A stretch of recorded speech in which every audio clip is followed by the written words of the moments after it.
Assalamualaikum warahmatullahi wabarakatuh.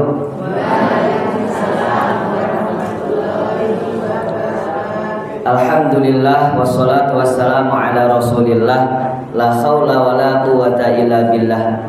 Ashhadu an la ilaha illallah wahdahu la syarikalah wa ashhadu anna Muhammadan abduhu wa rasuluhu la nabiyya ba'dah. Qala Allah Ta'ala fil Qur'anil Karim fi suratun Nisa An-Nisa ayat 9. A'udzu billahi minasy syaithanir rajim. Bismillahirrahmanirrahim. Wal yakhshal ladzina law taraku min khalfihim dzurriyyatan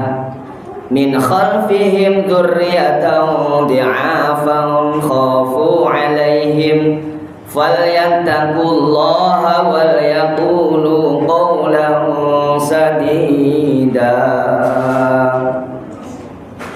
Shadaqallahul 'azim. Amma ba'd. Alim ulama, tokoh masyarakat, bapak ibu, adik-adik rahimakumullah.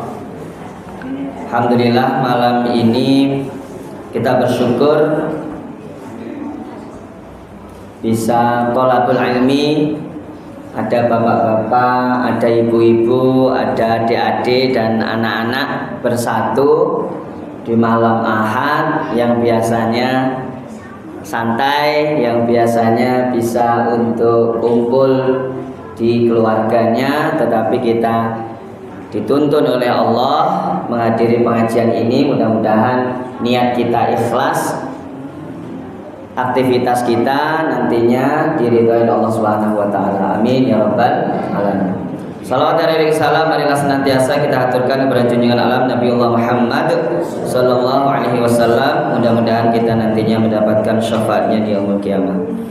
Bapak Ibu jamaah rahimakumullah Masjid Raudhatul Jannah, mohon izin saya beberapa kali kesini belum ketemu dengan Pak Dr. Widodo.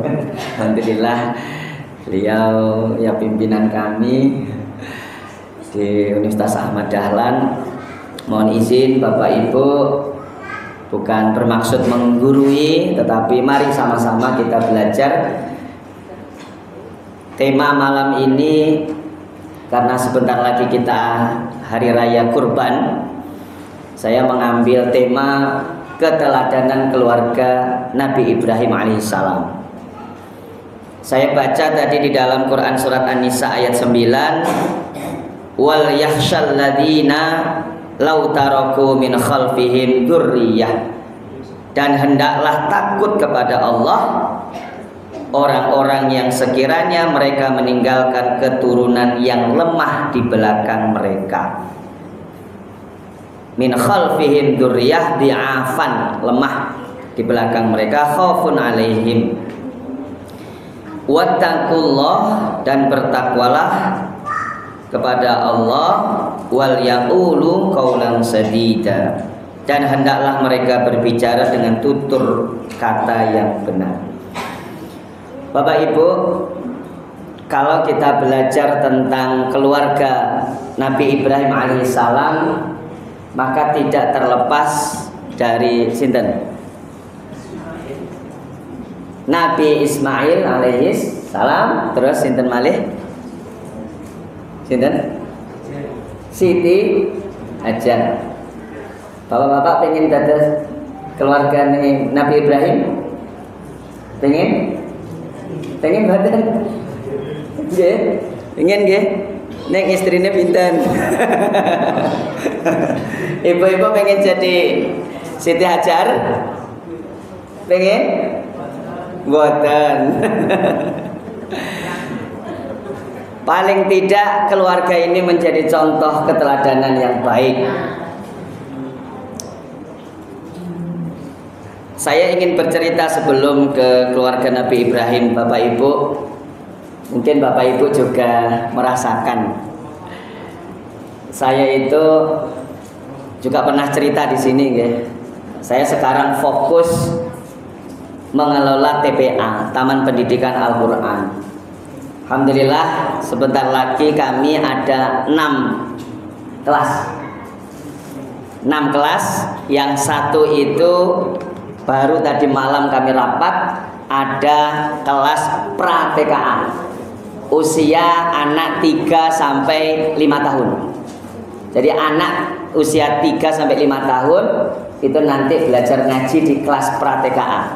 Tempatnya nanti di Daycare Omah Delima, Klinik Pratama Delima, Bu Bidan Dini, Karangasem.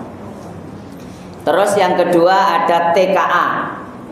Itu anak usia TK 5 sampai 7 tahun. Yang ketiga ada TPA, itu anak usia 7 sampai 12 tahun. Terus ada TKA, remaja.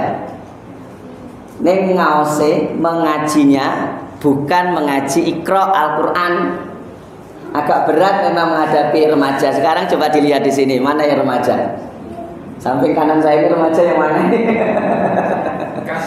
Bekas remaja. Apa yang kami buka? Les bahasa Inggris dan bahasa Arab. Nih ketika Idul Fitri kemarin saya buka kelas gamelan, takbir dengan gamelan. Itu malah senang, ruamai. Di mana? Di Pos Kamling RT 5 Karangasem. Jadi ngajinya di Pos Kamling. Selanjutnya buka kelas sudah 1 tahun, kelas ibu-ibu. Nanti ada ini contohnya. Kelas ibu-ibu alhamdulillah ada. Yang baru akan dibentuk adalah kelas bapak-bapak. Jadi bapak-bapak itu belajar ngaji. Nah niki.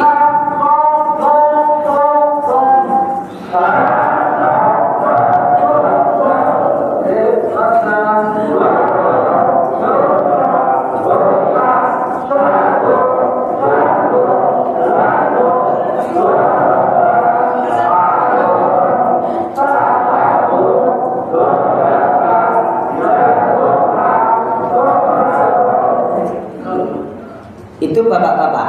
Insya Allah nanti akan kami kukuhkan 1 Muharram 1446. Jadi bulan 7 besok.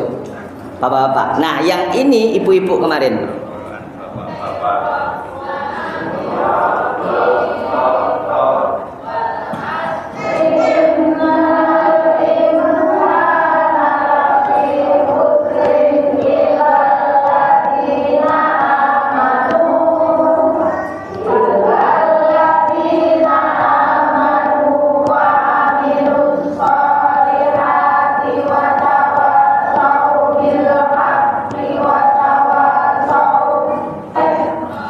Ibu-ibu. Selanjutnya anak-anak. Kalau anak-anak di sini juga rame toh, ya. Anak-anak juga rame. Ini misalnya ini kelas tahfidz.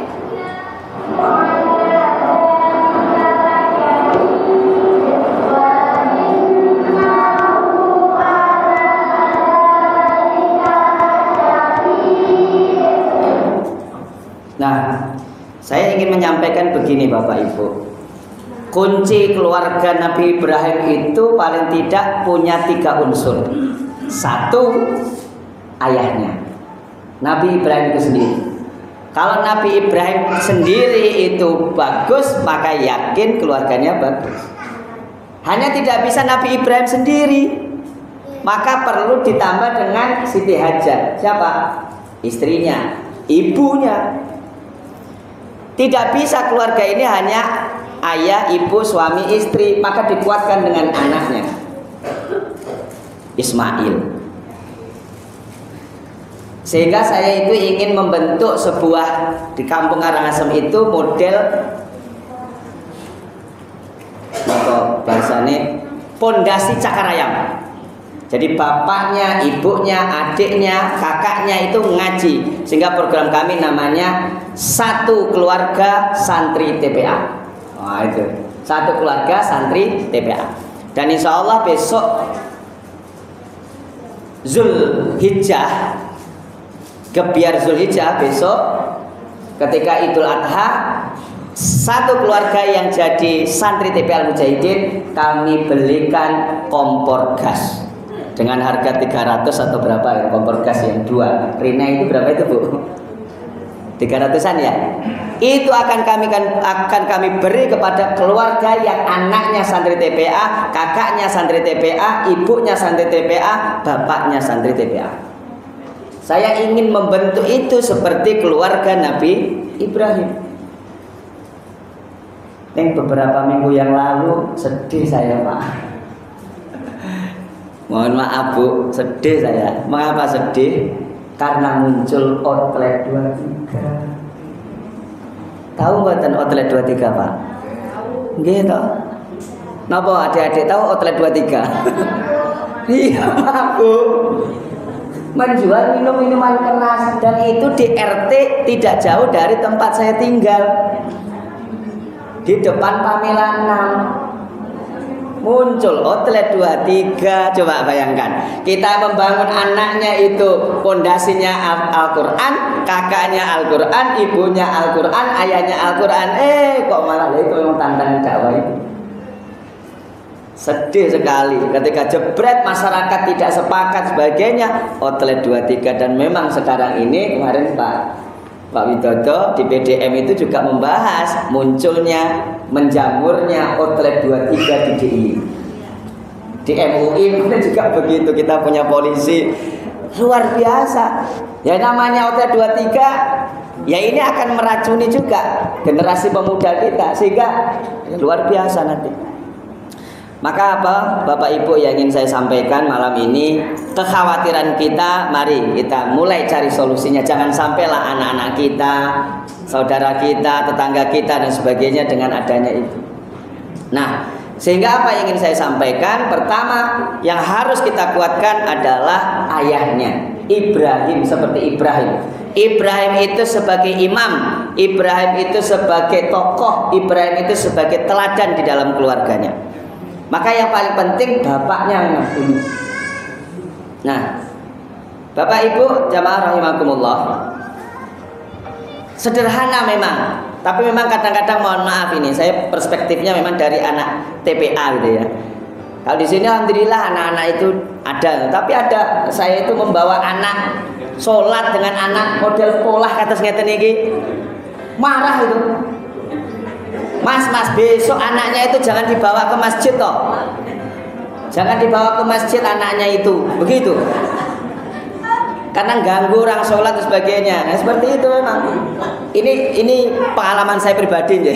Karena anak saya itu sekarang usianya 3 tahun. Ya begini. Sholat pastinya seperti ini dan sebagainya begitu. Tapi kadang-kadang kan mohon maaf di sini enggak, di sini saya lihat juga ini ada adik dan sebagainya, anak-anak diikut sertakan ke masjid begitu. Nah kalau anak-anak di stop enggak boleh ke masjid ya siapa? Mohon maaf di masjid tempat saya mungkin ada yang kenal itu Mbah Haji Witowiono. Mbah Haji Witowiono itu azan itu dari dulu sampai sekarang. Sekarang enggak ada yang bisa gantikan posisi muadzinnya Mbah Witowiono. Karena apa? Ya karena enggak ada anak yang mau ke masjid. Tidak ada yang mau azan, nah berbahaya kan? Nah, di sini muazzinnya muda-muda kan? Muda-muda, muazzinnya muda-muda di sini. Nah karena memang begitu disiapkan. Siapa yang beri contoh ya orang tua, ayahnya itu. Dan ini memang belajar, kita perlu belajar. Boleh tidak membawa anak itu ke masjid? Boleh, itu juga pelajaran. Coba bayangkan kalau kita ingin anaknya seperti Nabi Ismail, ya memang perlu dilatih. Ini misalnya ganti imam di tengah sholat Jumat di Masjidil Haram. Ini suaranya serak. Di tengah sholat imam Masjidil Haram diganti karena sakit mendadak. Terjadi insiden kecil saat sholat Jumat di Masjidil Haram 11 Agustus 2023. Syekh Fahid Al-Maikili tiba-tiba sakit mendadak di tengah sholat. Tiba-tiba suaranya mengecil, terbata-bata dan tidak bisa meneruskan bacaan surat Al-Fatihah ayat kelima. Allahu Akbar.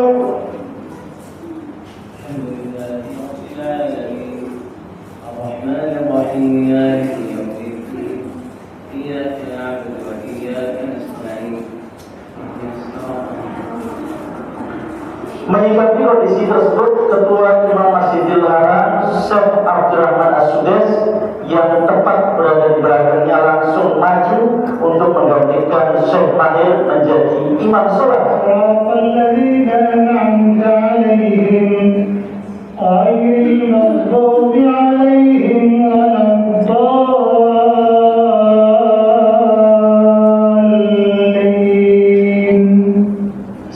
Tidak.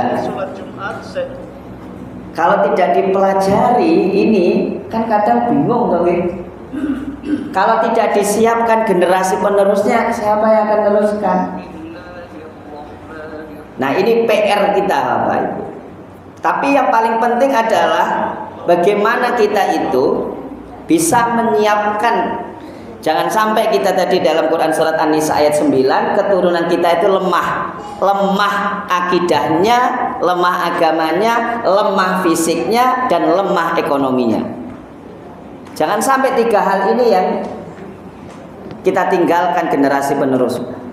Maka kekuatan pertama tadi adalah Ibrahimnya. Nah siapa Ibrahim? Nabi Ibrahim ini luar biasa Bapak Ibu. Mungkin kita tidak bisa seperti Nabi Ibrahim. Mengapa? Karena Nabi Ibrahim ini tumbuh di kalangan penyembah berhala. Ada masyarakat yang menyembah berhala. Kasarannya tadi saya mohon maaf nih. Kalau kampung itu kok outlet 2-3-nya itu menyebar terus mabuk, kira-kira anak keturunan kita jadi apa? No. Bisa-bisa jadi penjualnya. Nah ini juga penting. Tetapi Nabi Ibrahim ketika belum menjadi nabi saja sudah akidahnya sangat kuat. Nah ini tumbuh di kalangan penyembah berhala. Dan luar biasanya adalah Nabi Ibrahim ini berhadapan dengan Raja Namrud. Kalau sudah kaitannya dengan raja, biasanya memang tantangannya berat. Bapak Ibu rahimakumullah dan adik-adik, keteladanan Nabi Ibrahim ini yang pertama adalah Nabi Ibrahim teguh memegang akidah dan syariat. Saya kemarin ngisi di mana Bu? Nur Asri. Nur Asri. Saya bahas tentang potret itu Pak. Terus ketemu sama siapa Bu? Ketua PRM-nya Pak Fatoni. Rupanya Pak Fatoni juga cerita. Saya takmir masjid, saya tidak tahu siapa. Itu juga didatangi oleh outlet 23 itu mau diberikan infak. Mau dikasih infak ke masjid. Jadi saya ngasih infak ke masjid dari mana outlet 23. Luar biasa toh. Rupanya sama dengan saya dulu. Rupanya ketika saya di TPA juga begitu. Kamu di TPA itu butuh apa toh? Butuh uang berapa, butuh fasilitas apa, nanti saya berikan. Saya tidak tahu siapa yang ngasih tahu itu. Tapi terus ada yang ngomong itu dari, mohon maaf, partai tertentu begitu. Dari partai itu. Nah, itu siapa? Rupanya adalah salah satu misinya itu membawa minuman keras itu. Loh kok minuman keras berani-beraninya ke masjid? Coba bayangkan. Wah ini luar biasa loh. Nah tetapi Nabi Ibrahim ini akidahnya kuat, syariahnya kuat dan sebagainya. Kalau memang tidak dikuatkan, saya kemarin tanya Pak Wid di kampus, saya tanya, wahai mahasiswa, adik-adik, kalau kalian itu dapat beasiswa, tapi yang ngasih beasiswa itu, mohon maaf, ini dalam hal itu juga sama, penjual minuman keras. Kamu dapat beasiswa kuliah, kira-kira gimana?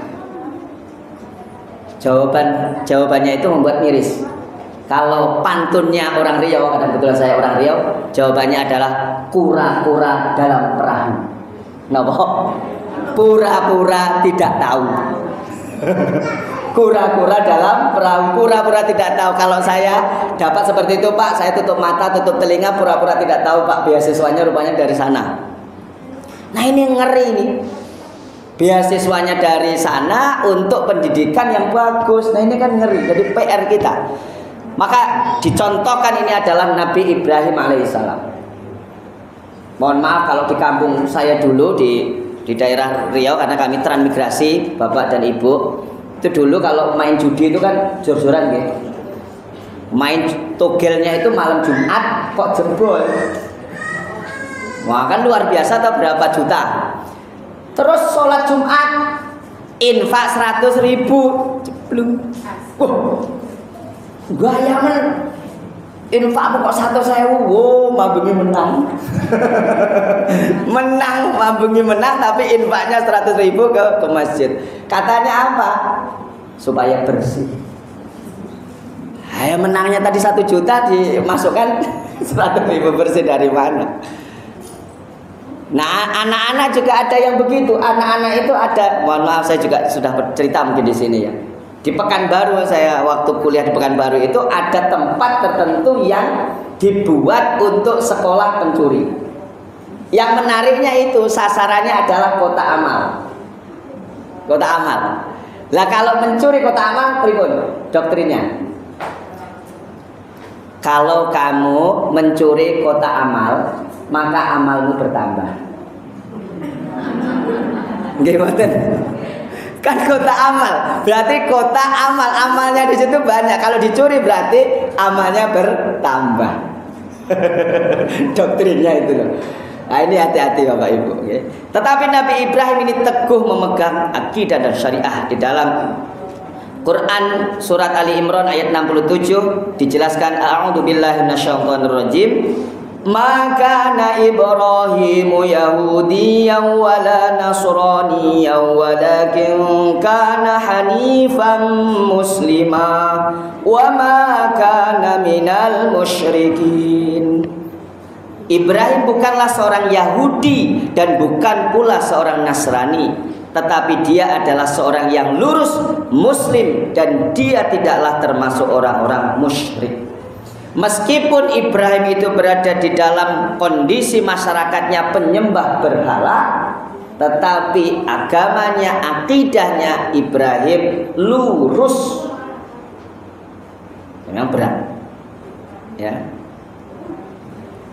Bapak Ibu, beberapa minggu yang lalu kami itu TPA mengundang hafiz Quran yang tampil di RCTI. Jadi namanya Hakimah, orang Kentungan. Hakimah itu usianya 6 tahun, tapi hafal 6 juz. Ketika kami tanya gimana kiat-kiatnya supaya anaknya itu bisa menghafal Al-Quran, kalau saya simpulkan itu memang agak berat. Rupanya anaknya itu hafal Al-Quran ketika ibunya itu kuliah di Australia. Tentu tahu bagaimana di Australia, banyak ateis di sana. Sampai guru ngaji itu, kalau mohon maaf ibu-ibu, guru ngaji di Australia itu katanya tidak pakai jilbab. Mengapa? Karena panas. Musim panas kalau pakai jilbab jadi aneh. Nah rupanya ini salah satu motivasi saya di Australia itu tidak bisa mengajar ngaji seperti model di Indonesia. Di Indonesia itu masjid, sekolah sebanyak mengajarkan itu. Tetapi rupanya ini kondisinya hampir sama. Jangan-jangan kita itu kondisi kita akan dihadapkan dengan kondisi yang kurang baik agar kita itu menjadi baik. Kira-kira gimana ibu-ibu? Pengen kondisi masyarakatnya baik kita jadi baik, atau masyarakatnya kurang baik tapi kita baik? Mau yang mana? Tentu masyarakatnya baik, kita juga baik. Nah ini Nabi Ibrahim. Nabi Ibrahim tidak pernah sedikit pun meragukan ketuhanan Allah. Ini tauhidnya Nabi Ibrahim sangat kuat. Beliau tidak pernah menyembah selain Allah, tidak pernah menyembah bulan, bintang dan matahari. Yang masyarakatnya di sana itu menyembah bintang, bulan, matahari. Nabi Ibrahim tidak pernah menjual berhala bersama ayahnya, meskipun harganya mahal. Harganya mahal.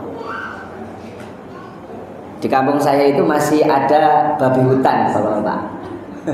Di kampung saya itu karena ya dulu hutan sana.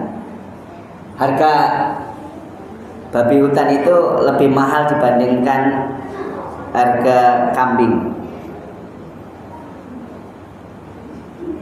Kalau ingin kaya, di sana banyak babi hutan dijual jadi kaya kan gitu. Nah ini berat ini memang. Tapi Nabi Ibrahim tidak pernah menjual berhala bersama ayahnya. Nabi Ibrahim tidak pernah memintakan ampunan dosa kepada Allah untuk ayahnya yang musyrik. Jadi ayahnya yang musyrik itu tidak pernah, Nabi Ibrahim tidak pernah memintakan ampunan dosa. Nabi Ibrahim tidak pernah meragukan sifat kudrah maha kuasa Allah Ta'ala. Beliau juga tidak pernah berdusta dalam setiap ucapan. Ini ilustrasi ini.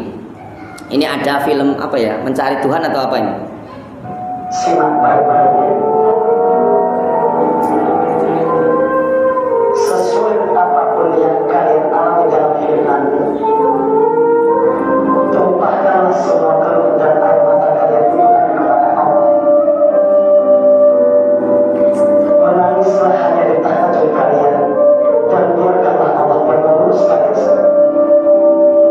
Tangisan fakir miskin, yatim piatu, dan orang-orang yang teraniaya akan menggetarkan tiang-tiang arsy.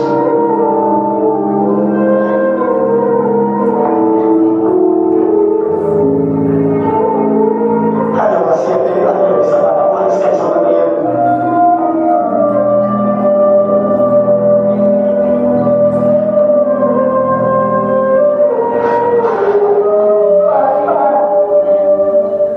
Nah, jadi memang itu ayah mewariskannya itu akidah, mewariskannya itu tauhid, hanya percaya kepada Allah.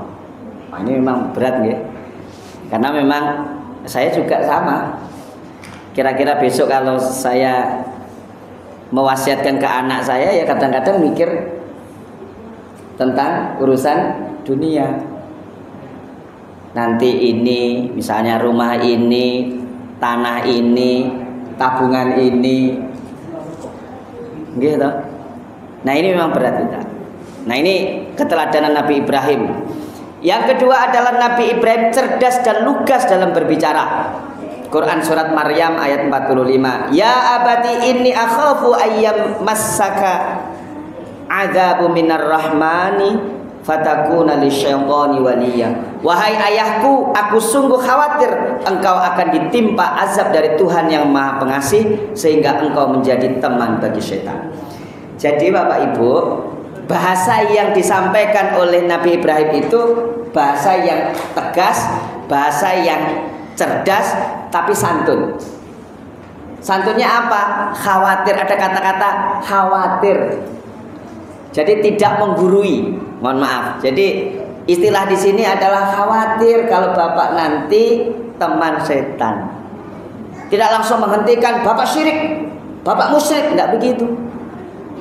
Nah makanya adik-adik kalau nanti berbicara kepada orang tuanya itu dengan perkataan yang baik. Kemarin kalau tidak salah ada diskusi yang menarik ya. Mohon maaf karena mungkin tidak di sini ya, tapi memang ada banyak. Bahasa Jawa itu bahasa yang halus. Termasuk di Jogja itu bahasa Jawa bahasa yang paling halus kan ngoten nggih. Tapi pertanyaannya saya tanya ibu-ibu, anaknya di rumah itu berbahasa halus atau tidak dengan ibunya? Diajarkan enggak? Malah yang diajarkan bahasa Indonesia. Betul sekali. Istri saya itu sastra Jawa UGM. Dan di rumah saya sampaikan diajari bahasa Jawa karena saya tidak bisa bahasa Jawa yang halus. Kalau ngomong itu pasti bahasa Indonesia, sehingga kadang-kadang anak itu memang bingung ketika ada bahasa Jawa halus, termasuk saya. Saya bingung ketika berbahasa Jawa yang halus, tidak tahu karena saya orang Sumatera. Ya meskipun saya orang suku Jawa tapi tidak bisa. Di Jogja kan lebih halus begitu. Nah ini lugas dalam berbicara dengan orang tua. Nah ini dicontohkan Nabi Ibrahim.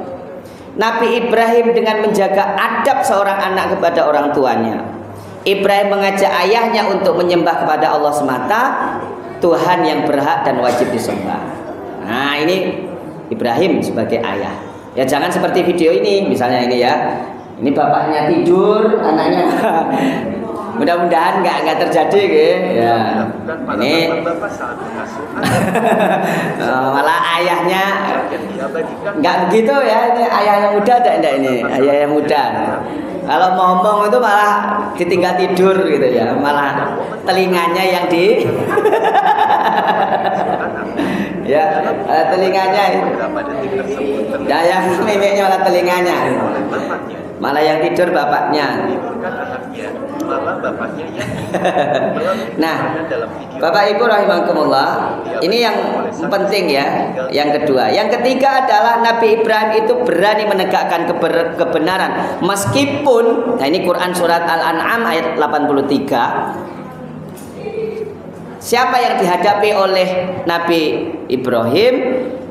Di usia remaja Nabi Ibrahim berani menghancurkan patung berhala. Ini keberanian Nabi Ibrahim. Nabi Ibrahim berhasil membungkam para penduduk daerah Haran yang menganggap bulan, bintang, matahari sebagai Tuhan tadi. Ibrahim adalah seorang nabi yang selalu dijaga oleh Allah dari kemusyrikan. Nah, ini memang penting ya, Nabi Ibrahim.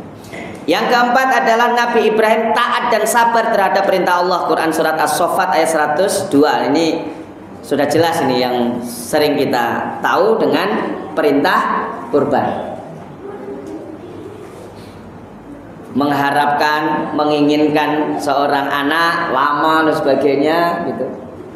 Tapi kenyataannya setelah dapat sebagainya malah dikorbankan. Nah, ini Nabi Ibrahim taat, taatan wa sam'an. Maka di dalam ibadah kurban, ini kita tentu tahu ada sabar dalam menjalankan perintah Allah, sabar dalam meninggalkan larangannya, dan sabar dalam menerima musibah berupa ujian berat. Saya anak pertama itu keguguran, Bapak Ibu. Betapa sedihnya kan ya. Anak pertama keguguran itu nangis memang berat sekali. Mengapa saya menangis berat sekali? Karena begini Bapak Ibu. Saya itu dengan istri itu ta'aruf 2 minggu langsung nikah. Saya di Riau, istri saya di Blitar. Yang difikirkan oleh orang tua kami adalah lah iki urung kenal piye-piye malah keguguran. Jangan-jangan mertua saya, ibu mertua saya itu takut kalau istri saya tinggalkan karena keguguran. Begitu juga saya juga takut apa? Takut saya tidak bisa memberikan keturunan karena keguguran. Nah, ini luar biasa, ini ujian. Saya menangis pada waktu itu. Betul, saya akui ini luar biasa. Kehilangan anak pertama meskipun ya masih belum berupa anak nggih, tapi kan keguguran itu menjadi luar biasanya. Ibu-ibu juga begitu. Nah, Nabi Ibrahim berserah diri hanya kepada Allah. Apapun yang diperintahkan Allah berserah diri. Yang menariknya Bapak Ibu, mohon maaf, ini kemarin kami bahas di Majelis Ulama Indonesia. Mudah-mudahan di sini tidak ada ya. Saya pernah berdebat dengan kakak ipar saya yang mencontohkan, jadi didoktrin seperti Nabi Ibrahim. Apa? Nabi Ibrahim itu kan meninggalkan anak istrinya di gurun pasir yang gersang yang tidak ada penghidupan apa-apa. Ditinggalkan. Tapi dalam rangka apa? Berdakwah. Kakak ipar saya itu ilustrasinya mencontohkan, karena ikut dalam aliran itu, dia ingin berdakwah ke tempat yang jauh 30 hari, 40 hari sebagainya. Ora apa-apa ninggalnya anak bojomu. Anak bojomu insya Allah dijaga oleh Allah. Begitu. Tapi ayah saya berpikirnya logika. Nggak apa-apa kamu pergi berdakwah kemana, berapa bulan mau kemana sebagainya, silahkan. Tapi kembalikan anak saya. Artinya apa? Suruh nyeraikan. Terus saya sampaikan, Mas jenengan, lah kok menyamakan dengan Nabi Ibrahim? Lah siapa istrimu, siapa kakak saya, kan gitu. Emangnya kakak saya itu Siti Hajar, terus anakmu itu memangnya Ismail. Lah kok dijaga oleh Allah? Lah jenengan sampean itu memang Ibrahim, betul nggak Ibrahim ini? Nah, jadi ini salah kaprah. Jadi mohon maaf, ini juga mungkin ada yang paham yang saya maksud ya. Jadi ini berbahaya kalau di dalam akidah, di dalam ibadah kita tidak didasarkan pada Al-Quran Al-Hadis. Ini Ibrahim. Yang kedua adalah Ismail. Siapa Ismail itu? Ada keteladanan Nabi Ismail. Tentu pertama adalah taat kepada Allah, jelas. Kurban itu taat kepada Allah. Adik-adik yang remaja mana ini, yang mbak-mbak ini, yang SMP mana SMP? Kata ibunya, mana yang SMP? Kata ibunya, "Nduk, sesuk mondok ya." "Emoh, Bu. Mondok ki angel, mondok ora penak. Aku sesuk tak sekolah wae ning SMA.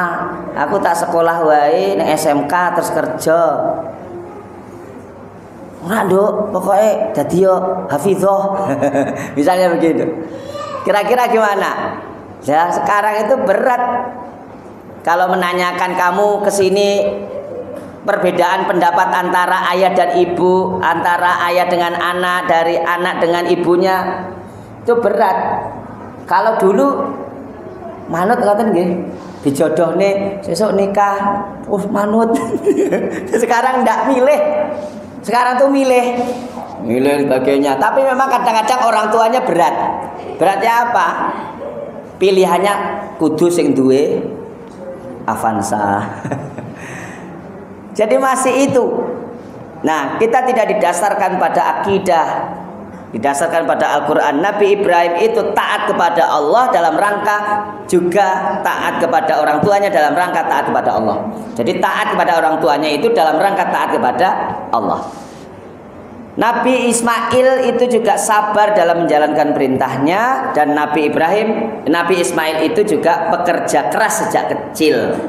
Pekerja kerasnya itu salah satu dibuktikannya dengan membangun Ka'bah bersama Nabi Ibrahim ayahnya. Nah ini tadi, "Wahai ayahku, kerjakanlah apa yang diperintahkan kepadamu, insya Allah kamu akan mendapatiku termasuk orang-orang yang sabar." Quran surat As-Saffat ayat 102 tadi. Ketika mau disembelih, "Nak, saya mendapatkan mimpi, ada perintah dari Allah untuk menyembelihmu." Kira-kira adik-adik kalau seperti itu gimana? Ojo Bu, jangan-jangan wih sangka setan wih. Tapi anaknya kalau itu betul, insya Allah benar, itu datang dari Allah. Tapi perlu saya sampaikan nggih, Bapak Ibu, ini pernah kami perdebatkan ketika saya kuliah S2. Ada yang memperdebatkan begini, Nabi Ibrahim itu mendapatkan wahyu menyembelih Ismail itu melalui apa? Mimpi. Ibu-ibu percaya enggak? Kalau mimpi ini, aku mau begini ngimpi, nduk di uber-uber ulo. Apa ya maknane? Wes wayahe. Nggih. Mimpi dikejar-kejar ular itu katanya napa? Jodohnya dekat, ngoten nggih, dikejar-kejar jodohnya. Betul nggih? Nah, perlu saya tegaskan bahwa Bapak Ibu, mimpinya Nabi Ibrahim itu tidak sekali langsung jadi begitu. Jadi berkali-kali, ada yang mengatakan 3 kali mimpinya itu. Jadi tidak sekali mimpi begitu. Dan mimpinya itu sama. Nah ini kalau mimpi sekali, mungkin bisa saja ini dipengaruhi oleh pikiran alam bawah sadar kita, ada setan. Jadi kalau Bapak Ibu, Nabi Ibrahim mimpi, bener. Terus yang kedua, mimpi Nabi Ibrahim itu benar karena sebelum tidurnya itu juga bersih. Lah kita enggak kok. Ngantuk. Enggak wudu, enggak gosok gigi, enggak cuci tangan, cuci kaki dan sebagainya, tiba-tiba mimpi. Aku mampu ngimpi diuber-uber kucing. Kucing ki angka piro ya? Nah, jadi ini mimpi Nabi Ibrahim ini tidak sekedar mimpi terus langsung dipraktekkan. Enggak. Tata cara tidurnya Nabi Ibrahim sebelum tidur itu ada, dan mimpinya itu tidak sekali langsung jadi. Tidak. Nah, ini perlu dipahami. Nah, kemarin waktu dulu saya kuliah dengan teman saya itu protes begitu. Nah, berarti mimpi Nabi Ibrahim itu ya sama dengan mimpi saya. Lah, kamu tuh siapa kok nyamakan dengan Nabi Ibrahim? Saya tadi malam mimpi sebagainya. Nabi Ibrahim itu mimpinya tidak sekali, memang beberapa kali begitu. Ada tahapannya. Sebelum tidur juga ada tahapannya. Jadi jangan menyamakan begitu. Nah, Nabi Ismail ini patuh dan taat kepada Allah, yakin dengan orang tuanya. Nabi Ismail bersabar dalam rangka untuk mengharapkan pahala dari Allah. Nabi Ismail membantu ayahnya membangun Ka'bah. Ini pekerja keras. Quran surat Al-Baqarah ayat 127. Nah, ini jelas ya. Jadi yang kedua adalah anak yang perlu dikuatkan kalau ingin keluarganya itu seperti keluarga Nabi Ibrahim. Yang ketiga yang tidak kalah penting adalah buat ibu-ibu. Jadi ini tadi untuk bapak-bapak, adik-adik, dan juga sekarang ibu-ibu seperti Siti Hajar. Siti Hajar ini ibu-ibu cantik. Nggih. Siti Hajar ini sebenarnya kan dibawa oleh Siti Sarah, istri Nabi Ibrahim. Karena Siti Sarah ini istri Nabi Ibrahim itu tidak mempunyai keturunan, akhirnya menjodohkan. Setelah dijodohkan terus punya anak, cemburu. Sebenarnya kan manusiawi dong nggih. Tetapi yang menariknya Siti Hajar itu, keteladannya ini adalah Siti Hajar itu peka terhadap keadaan. Ini saya contohkan, mudah-mudahan tidak ada di sini ya. Nah, ini.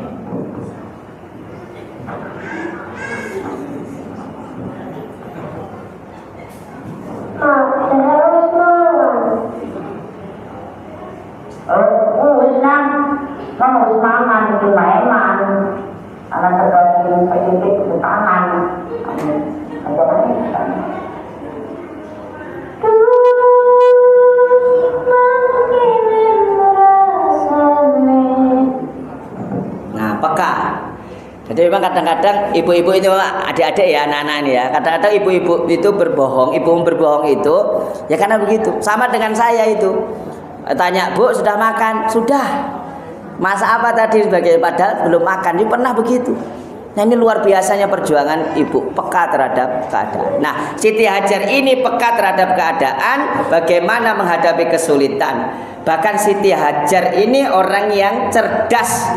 Jadi ibu-ibu yang pertama atau yang membuat ikat pinggang, bahasanya saat ini kados jarik niku lho. Kadose kados jarik niku yang pertama membuat, yang punya ide itu adalah Siti Hajar. Jarik niku ndamel napa?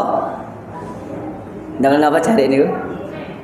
Oke, tapi bukan jarik untuk jarik, tapi untuk gendong anak. Jadi Siti Sarah ini Siti Hajar ini gendong Ismail itu dengan kainnya itu supaya tidak tahu Siti Sarah.